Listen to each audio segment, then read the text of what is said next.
Greetings, Hare Krishna. Well, following up on yesterday's reading in connection with the observance of Nrsimha Chaturdasi, the appearance day of Nrsimha Avatar, the video got cut off for some reason. My fault, obviously. So I thought, well, I should finish off the small portion that was cut off and continue with the rest of it, because there's still the hymn of Prahlad, or the prayers of Prahlad Maharaj, and then the concluding portion in the next chapter. So I'll finish off the chapter 9 where the video cuts off, where the King Purushas are speaking. So at this point, if you follow on from the previous reading, the various gods and deities are praying to Nrsimhadeva, who seated himself on the great throne and is being praised by all the gods, seeking to propitiate him and bring down his anger.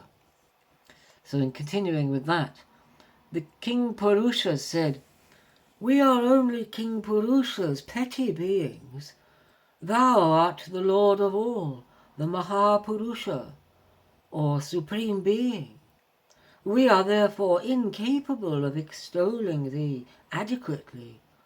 The killing of this Asura is not the measure of thy glory, for this evil one had been killed the moment he earned the displeasure of holy men." The Vaitalikas said, "We used to receive great honor and presents by singing about thy glory in assemblies and at holy sacrificial festivals. This wicked Asura has deprived us of all these opportunities. His destruction by thee is for us a fortunate circumstance, like the riddance of a disease for a sick man." The Kinnaras said, "O Lord of all, we, thy servants, were made by this Asura to work as his servants without any wages. O Hari, thou, our master incarnate as man-lion, that evil one has now been destroyed by thee. May thou bless us to prosper and to progress." The attendants of Vishnu said, "O Lord, our master and protector, now hast thou revealed thy man-lion form, which is both wonderful and auspicious. Never has anyone seen it before. This Asura is none but a servant of thine under the curse of Sanaka and other holy men. Thy sport of his destruction is only a blessing bestowed on thy attendant." And that ends chapter 9. So chapter 8. Now chapter 9. Narad said, "None of the divinities like Brahma or Rudra dared to go near the Lord in his wrathful mood, which made him unapproachable to them. Even Sri Devi, when requested by the Devas, feared to go near him in that wrathful mood, unseen and unheard of at any time before. Thereupon Brahma told Prahlad, standing nearby, 'O dear boy, go near the Lord, who has been angry at your father, and try to pacify him.' Agreeing to do so, that great lover of the Lord, Prahlad, advanced slowly towards him, and with palms joined in salutation, prostrated full length on the ground before him. When he saw the boy lying in prostration before him, the Lord was bathed in an upsurge of tender feelings. He lifted him up and placed on his head those divine palms which offer shelter to those who are frightened by the threat of the serpent of time. The touch of the Lord's palm at once dissipated all traces of ignorance from Prahlad's heart, and filled it with the clear presence of the Lord. Overflowing with bliss within, his heart melted in love, his hairs stood on end, and tears streamed from his eyes.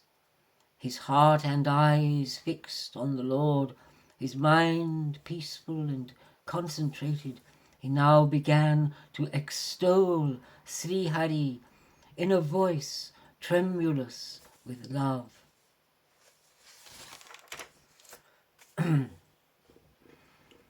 Prahlad said, even Brahma, Munis, and personages of high spiritual attainment, whose minds are naturally devoted to matters of a sattvic nature exclusively, have not been able to adore thee adequately and please thee even till today, in spite of the flood of words proceeding from them about thy excellencies. Can I, born as I am in the race of Asuras, with a fierce tamasic nature, then ever hope to win thy favour? I feel that none of these, wealth, high birth, beauty, austerity, scriptural study, vigour, impressiveness, prowess, strength of body, skill in action, intelligence, and practice of concentration, is adequate to please the Supreme Being. For by mere devotion the Lord was pleased with the lordly elephant, who had none of these qualifications. I consider even a man of very low birth, a man born in the caste of dog-eaters, who has offered his mind, words, hopes, objects of desire and vital energy to the Lord, as immensely superior to a Brahmana possessed of 12 qualities mentioned above, but is still indifferent to the Lord's holy feet. For the former purifies even his tribe, while the latter has only pride as his asset and not purity.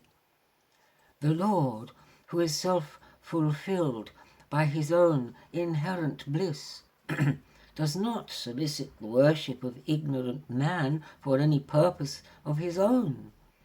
He accepts it only out of concern for the welfare of the worshipper. For whatever offerings are made by people to the worshipful Lord return as blessings to themselves, just as the beauty that a face derives from adornments only goes to beautify its reflection in the mirror. Since all can worship the Lord without any consideration of qualification, I, freed from all hesitation due to my low birth as an Asura, shall extol the Lord's majesty to the best of my capacity. Such praise of the Lord is itself the way for the purification of the self caught in the transmigratory cycle created by the Lord's Maya. All these, Brahma and the Devas who stand there in utter fright of thee, are thy servants carrying out thy will, unlike us Asuras. There is therefore no reason for them to fear thee. All thy incarnations are enchanting, as they are for the welfare of the world and for thy sportive joy. They are never for causing fright. And therefore deign to diffuse thy wrath. The Asura is now dead, and there is no one here deserving thy anger. Even pious men rejoice at the killing of harmful creatures like scorpions and serpents. Similarly, the whole world feels relieved by the elimination of the Asura, and all are waiting to see thy anger abate. O thou of the man-lion form, henceforward men will contemplate on this form of thine for freedom from fear. O ever-victorious Lord, I am not frightened by this terror-inspiring form of thine, thy frightful face, the tongue, thy sun-like eyes, quivering eyebrows, fierce molars, garlands of intestinal loops, blood-stained manes, bristling ears, thy fierce roars that startle even the elephants of the quarters, and claws that tore open the enemy's chest. But, O thou friend of the lowly, I am afraid of the unbearable and frightful sufferings of this transmigratory cycle. Bound up by karma, my lot has been cast in the midst of these asuras given to violence and cruelty. When, O thou Lord of abounding charms, shalt thou be gracious to summon me to abide at thy holy feet, granting me protection and freedom from the thraldom of ignorance? I am being burnt in the fire of birth in successive wombs, involving experiences of pleasure and pain, of union and separation. In this worldly existence, all measures adopted for freedom from sufferings bring new sufferings in their turn. Not knowing this, I am in the grip of infatuation that makes one take the false for the real, the untrue for the true. Therefore grant me devotion and teach me to be thy servant. O Lord, thou of man-lion form, thou being the dear one, the well-wisher, and the deity of all, I shall easily surmount the obstacles posed by body, mind, and other limitations of material nature by resorting to the recitals of thy excellencies and sportive manifestations, which have been glorified in songs even by Brahma, and by seeking the company of thy great all-renouncing devotees, the holy swans, who always have their home at thy feet. No remedial measure sought as relief by sufferers in this world can be effective in the case of God-forsaken ones. They can at most be a palliative of short duration, never an ultimate remedy. They have been deserted by thee, while none but thou can save them really. For, O Nrsimha, thou all-pervading one, a child cannot be protected by parents, a medicine cannot cure a patient, and a boat cannot save a drowning man if they are all not supported by thy will. Whatever agent, high or low, be it one's own parents or the creator Brahma, constituted of the qualities of sattva, rajas, and tamas, brings into existence under thy command anything new or creates any modifications in anything old, that agent and what he accomplishes are, in essence, thyself. Thou art the only existence, and thine the only will. Thy power, Maya, when her triune guna is stirred into activity by the prompting of time, creates under the blessing of thyself as Purusha the linga sharira, or the subtle bodies of jivas, which persist from birth to birth. They are the product of the latent effects of the karmas of all the previous births. The hold of mind, the principal constituent of this subtle body, has its root in desires, which are confirmed and strengthened by Vedic ritualism. The mind is verily the wheel of samsara, having for its spokes 16 types of modifications generated by Maya. O Eternal One, none except those who seek refuge in thee can overcome it. O Lord of all, thou omnipotent being, self-luminous consciousness as thou art, thou transcendest all the gunas of Prakriti and their products. Thou art manifest as time, which controls and regulates all objects, entities, and forces.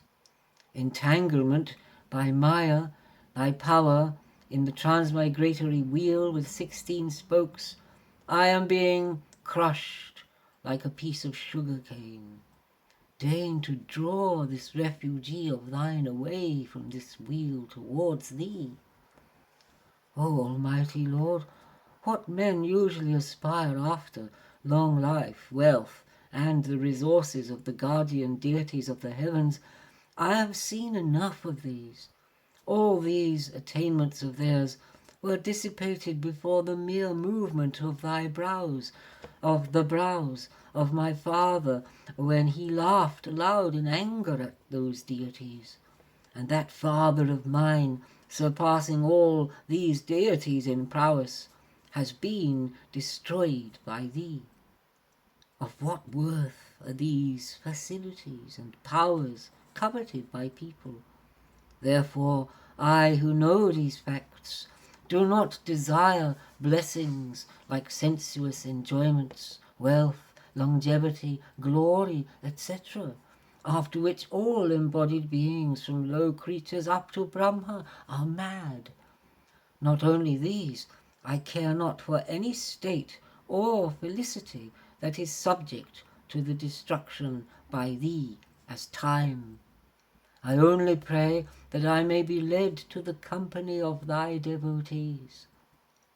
Look at the nature of these worldly pleasures, which are very attractive to hear about, but insubstantial in actual experience, like water in a mirage. Look at also these bodies through which the enjoyments are had, a hotbed of every kind of disease. And yet there are learned men who know all this, but instead of feeling an abhorrence for such a life, vainly attempt to extinguish this flame of desire with the tiny honey drops of pleasure acquired with great difficulty. O Lord,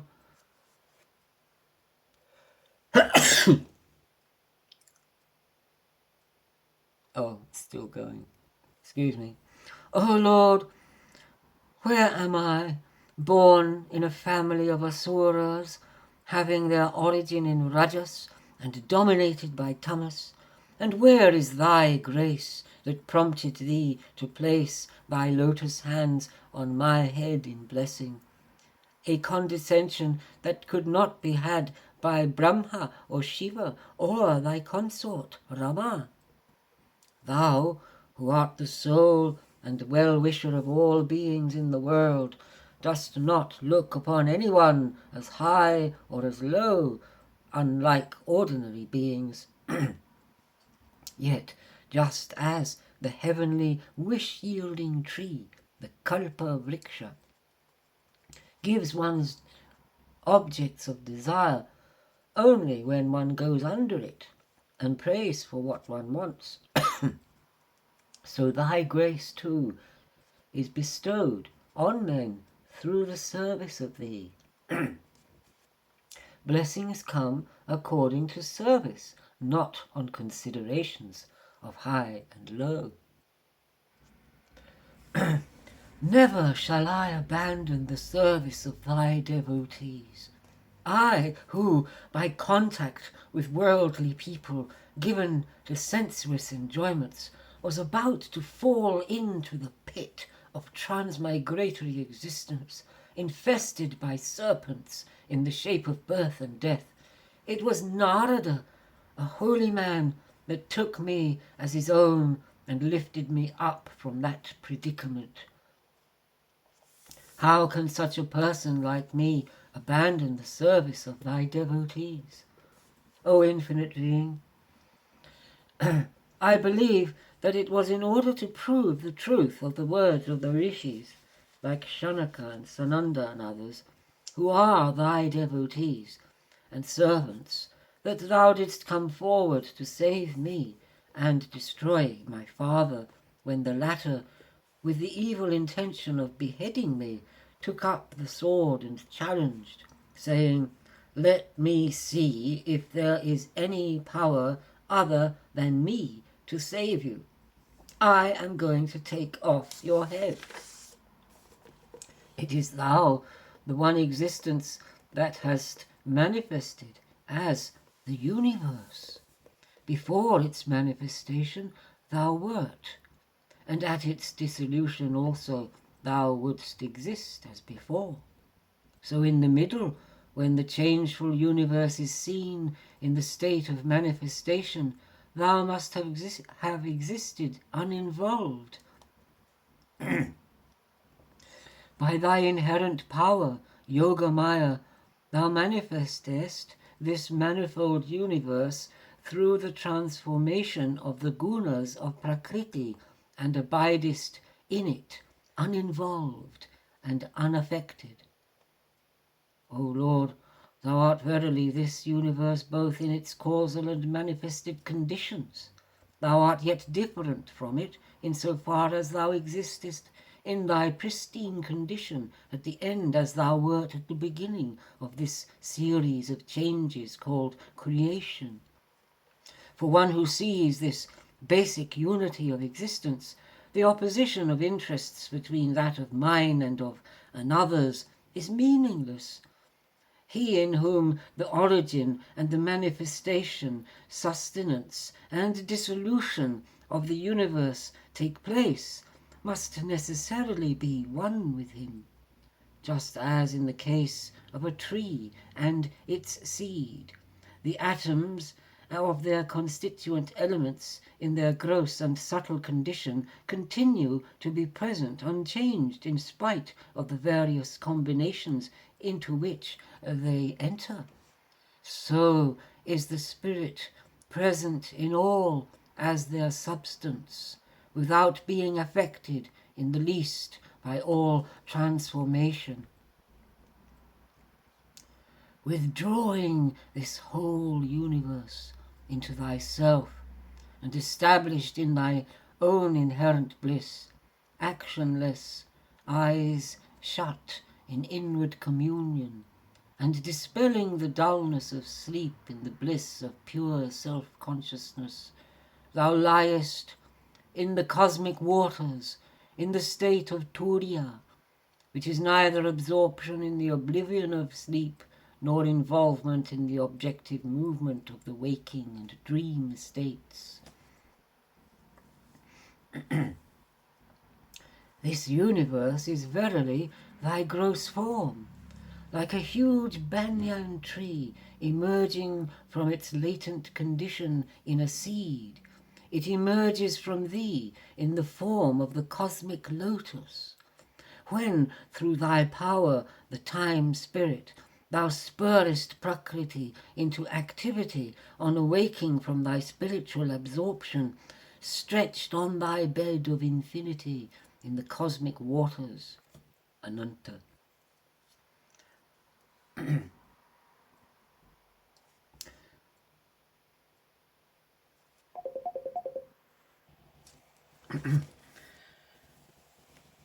Brahma, who originated in that lotus, could find nothing else existing except the lotus, whose source he could not discover. Though that source, the Supreme Lord, was latent in himself, he searched for him for 100 divine years in the cosmic waters, but could not discover him. How could he? For lo, when the shoot has come out, how can its source, the seed, exist separate from it?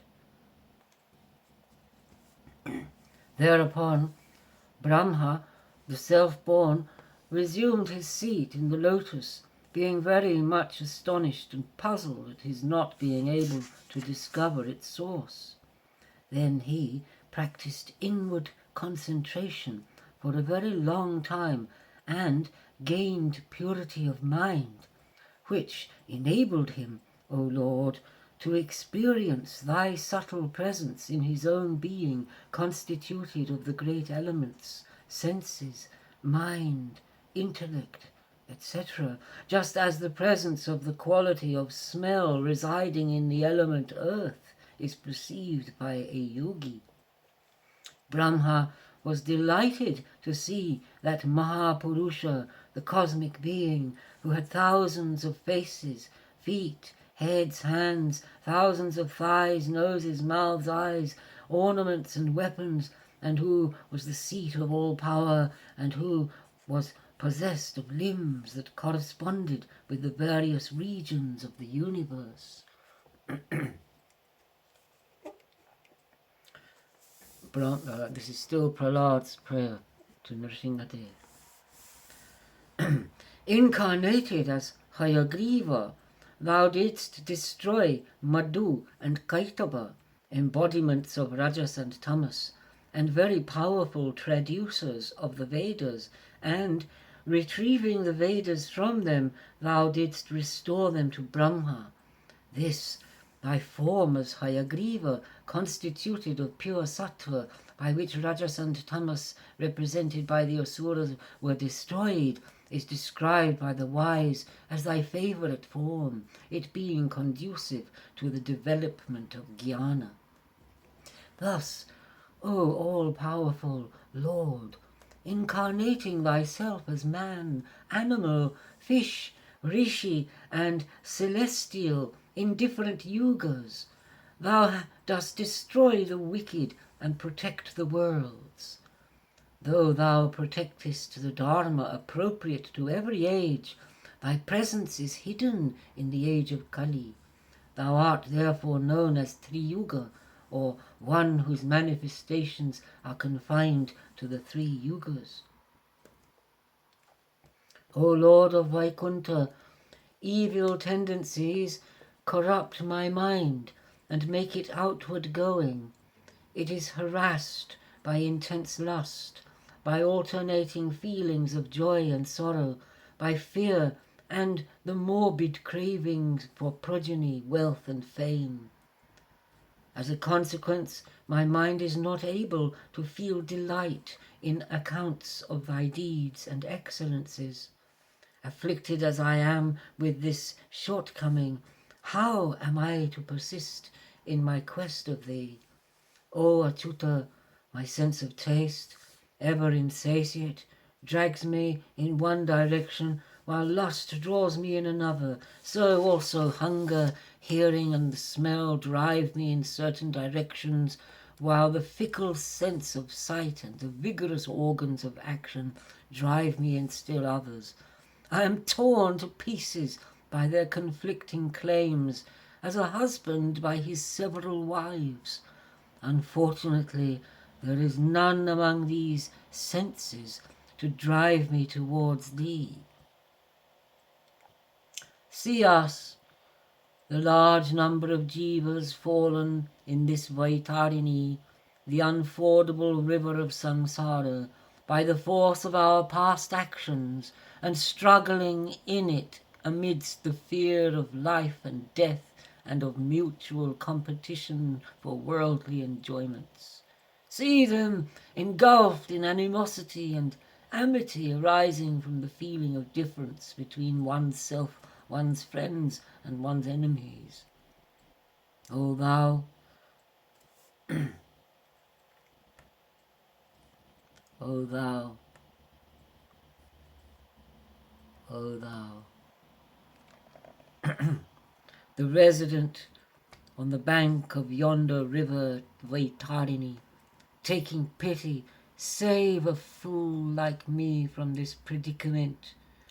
O Father and Teacher of all, for thee, who by thy mere will art effortlessly carrying on the creation, sustenance and dissolution of this whole universe, what difficulty is there in lifting up thy creatures from samsara? Not only there is no difficulty, but it is proper too, for, O friend of the afflicted, thou art reputed to be very gracious to the ignorant. It is no good to say that this grace is confined to those of us who serve thy dear devotees and tread the path of devotion shown by them. There is virtue in grace only if it is bestowed on the least deserving.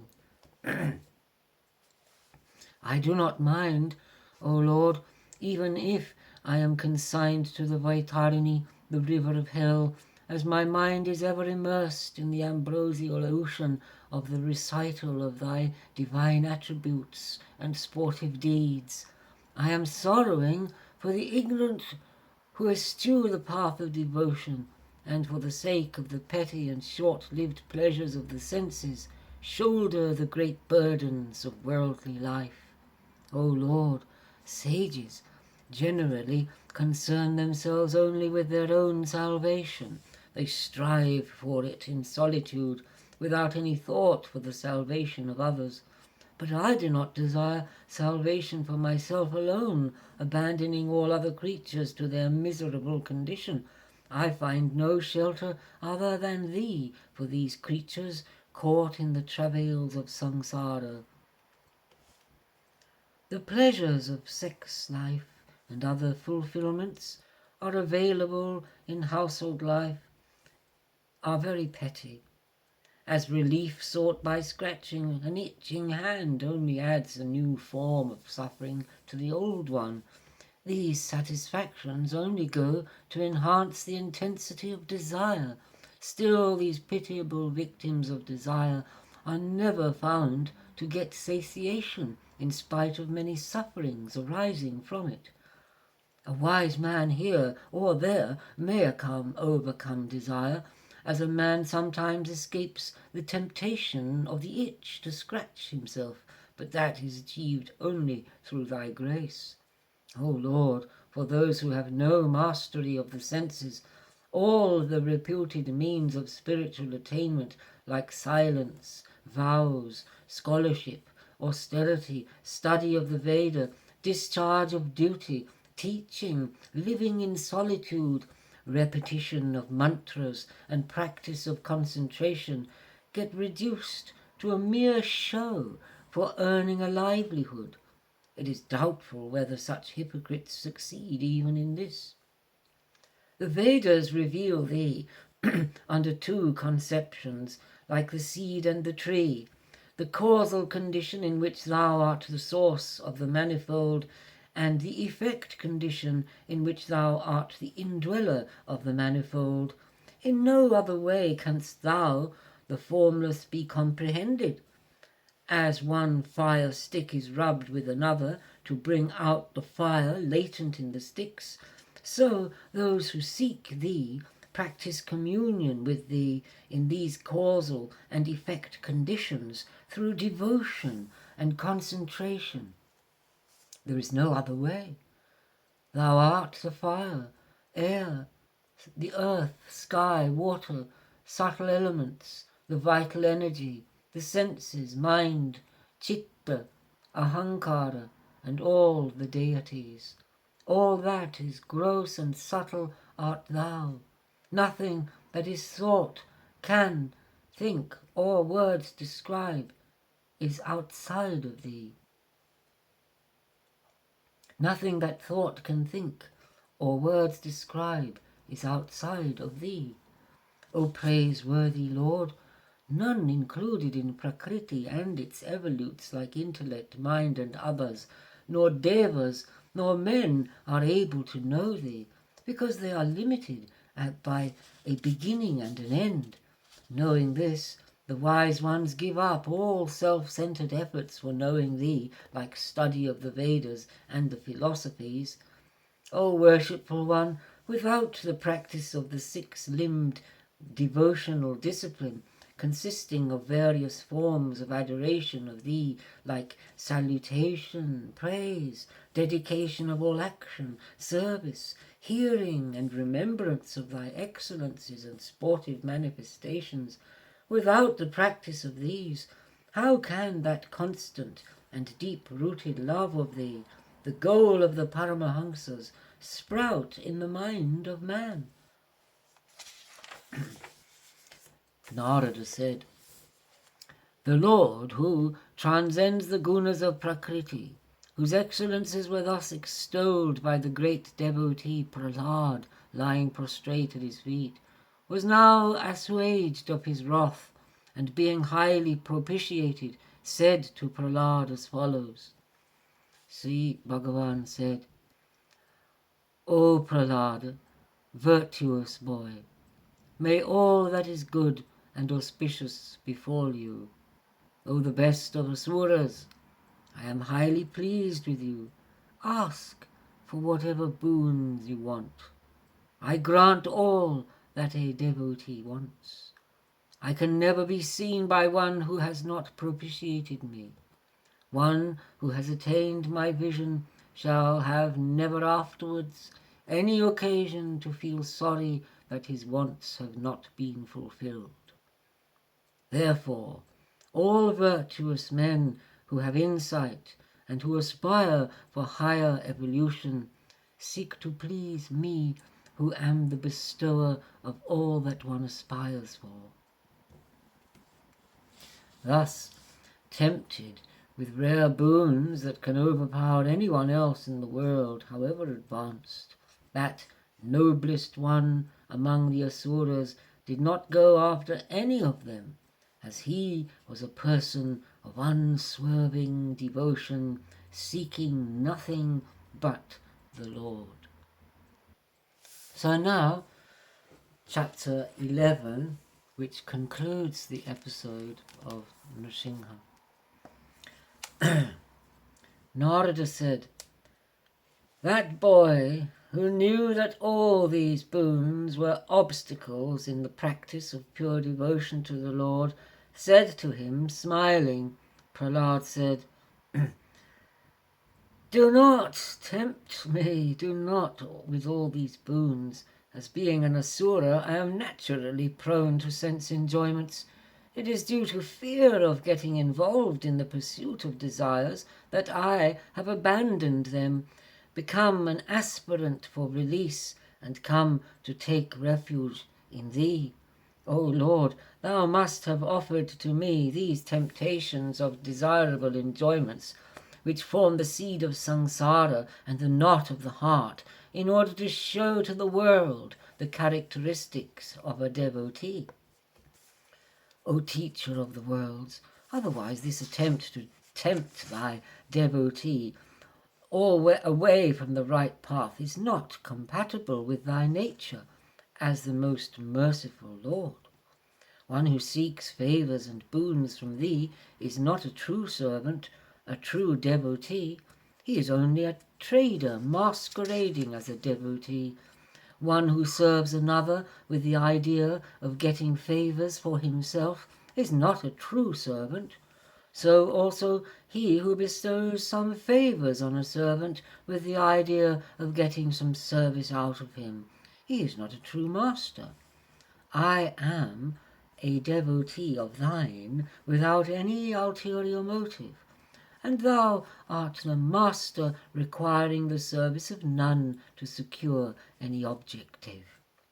We both have no interdependent purpose to gain by coming together, unlike in the case of a king and his servants. O Lord, O greatest of boon givers, if thou art very particular about giving a boon, fulfilling any desire of mine, deign to grant the boon that no desire for any boon shall rise in my mind. The growth of desires in the mind causes the destruction of all the nobler faculties, the strength of his senses, of his mind, and his vital energy, and of his body. With the sprouting of desire in the mind, man loses his sense of righteousness, determination, understanding, good fortune, modesty, prowess, memory, and adherence to truth. O lotus-eyed one, when a man abandons all desires of the heart, then alone he becomes fit for liberation. Salutations to the worshipful Hari in this wonderful form of the man-lion. Salutations to the Supreme Being, the possessor of all divine majesties, the indweller in everything, the high-souled and the Supreme Brahman. Sri Nrsimha said, wholehearted devotees like you do not long for any enjoyments here or in this world or in the world to come. Yet I bless you that for one Manvantara you will be the head of the Asuras and enjoy the status and powers pertaining to that position. Practice the hearing of the delightful accounts of my sportive deeds. Install me in your mind, me, the one Lord of all, the indweller in all beings, and the bestower of the fruits of all sacrifice, and worship me by dedicating all your actions to me. Karma thus loses its binding power, as a fried grain loses the possibility of germinating. Work off your merits by enjoying their fruits. Neutralize sin by doing good deeds, and let the passage of time consume your body. With your fame for holiness spreading even up to the celestial regions, and all bondage and attachments broken, you will attain me. Whoever recites this hymn of yours, remembering me and you, that virtuous man will in the end attain freedom from the bondage of karma. Prahlad said, I seek but one favour. I seek from thee, granter of boons, but one favour. My father, without knowing thee as the Lord of all, and looking upon thee mistakenly as the killer of his brother, entertained antagonism towards thee, who art the father and the teacher of the whole universe, and persecuted me, who am thy devotee. By thy grace, may my father be purified from these gross sins that cannot be expiated in any other way. No doubt, when thou didst cast thy glance on him, even then he was purified. Yet, as thou art gracious to the humble and the lowly, I am making this request out of my anxiety. The illustrious one said, O pure and sinless one, your father, with 21 generations of his ancestors, has been purified because of your birth in that line. Wherever my devotees, peaceful, even-sighted, holy and pure in conduct stay, those families and those places become sanctified, even if they are degraded and barbarous, as in the land of Kikatas and its inhabitants. Those who do not persecute any being in any way, who have lost interest in everything in the world because of the absorption of their minds in me, and who thus follow your footsteps, they are my great devotees, and they sanctify all the places they visit. You shall be the standard set for my devotees to follow. Do your father's cremation and other post-mortem rites according to custom, though, really speaking, he has been purified by my contact. A holy son like you is an assurance that he will attain higher regions. Ascend to the throne of your father, and with your mind resigned to me, perform your duties as advised by wise and pious men who know the Vedas. Narada said, O king, Prahlad performed all the funeral rites of his father, as directed by the Lord, and he was anointed king by learned and pious priests.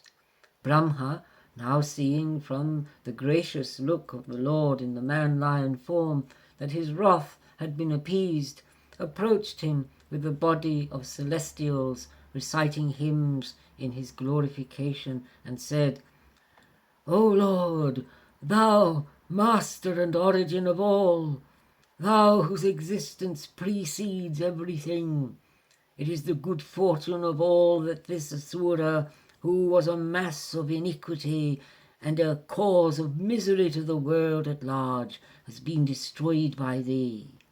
Obtaining boons from me, this Asura became indestructible by anyone among my creations.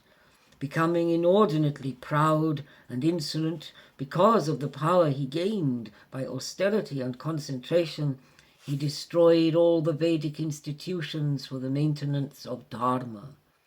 Fortunate it is that his son, who is very good and pious by nature, has been saved by thee from death, and he is now by thy side, free from all fear. O worshipful Lord, this form of thine as the man-lion would save a man who meditates on it with concentration from all difficulties, even from death that threatens to kill him.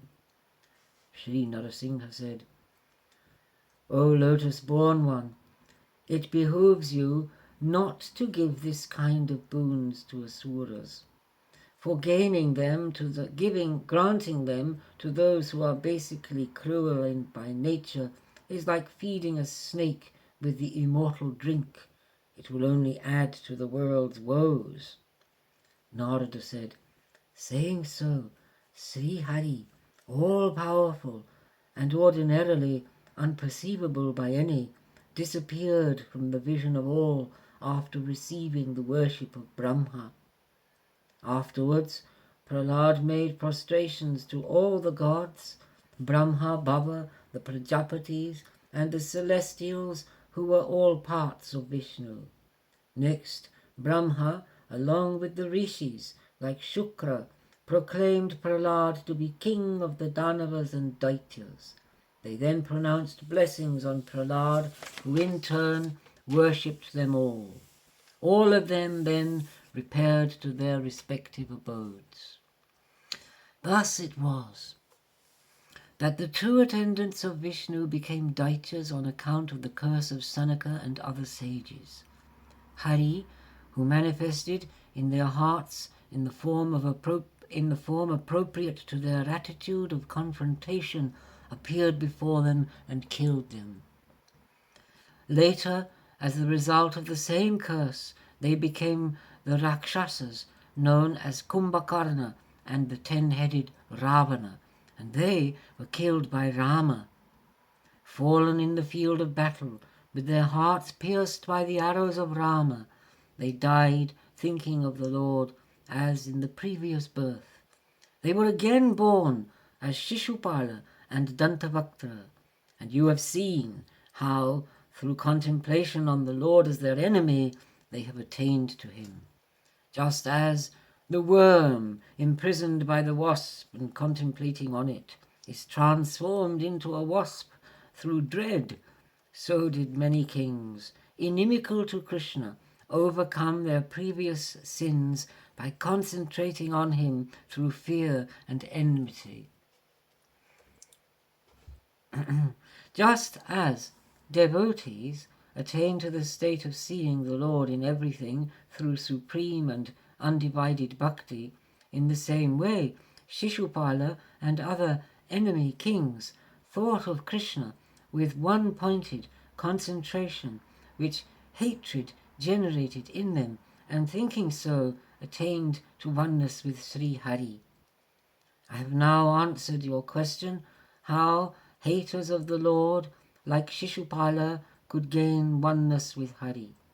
I have also finished narrating to you the sacred story of the worshipful Lord, the lover of holy ones, in his incarnation for the destruction of these primeval demons. In this story of Prahlad has been told all relevant matters connected with the salvation of man as conceived by the path of devotion of the Bhagavatas. Bhakti, Jnana, Virakti, dispassion, the unique power and glory of the Lord, the excellencies and activities of him who is the creator, preserver, and the destroyer of the universe, and the change that time brings about in the fortunes of asuras and gods. Whoever hears and recites this holy account of Vishnu's glory with faith and devotion becomes liberated from all the bondage of karma.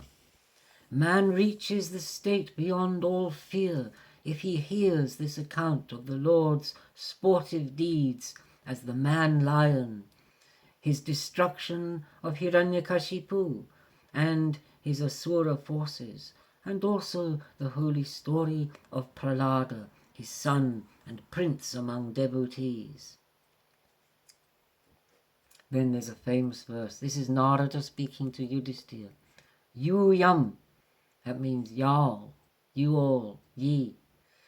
Yuyam niriloke vataburi bhaga lokam punana munayo biyanti yesham grihana vasati tishakshat gudam param brahma manushyalingam.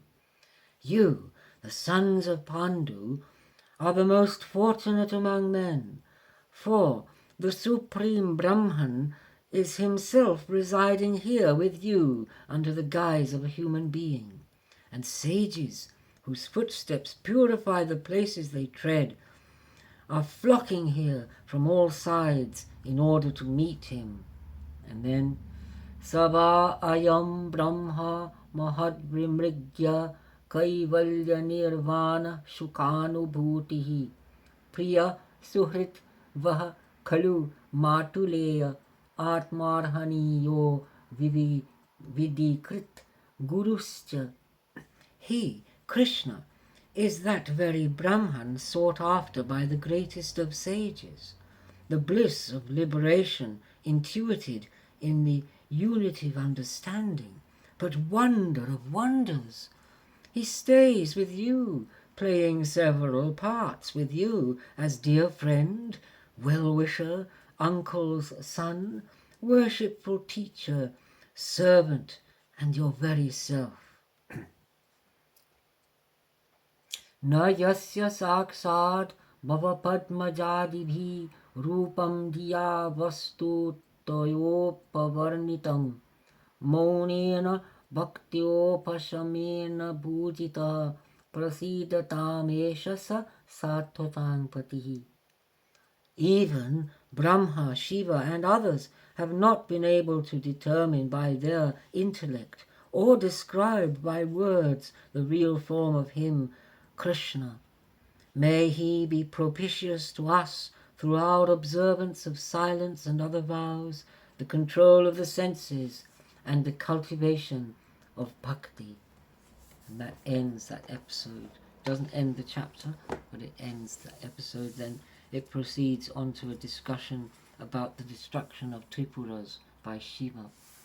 So that was the second part to conclude the narration about Nrsimha in relation to our observances of Nrsimha Chaturdasi yesterday. And this is the second part that couldn't be included then.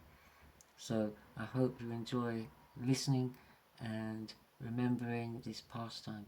Hare Krishna.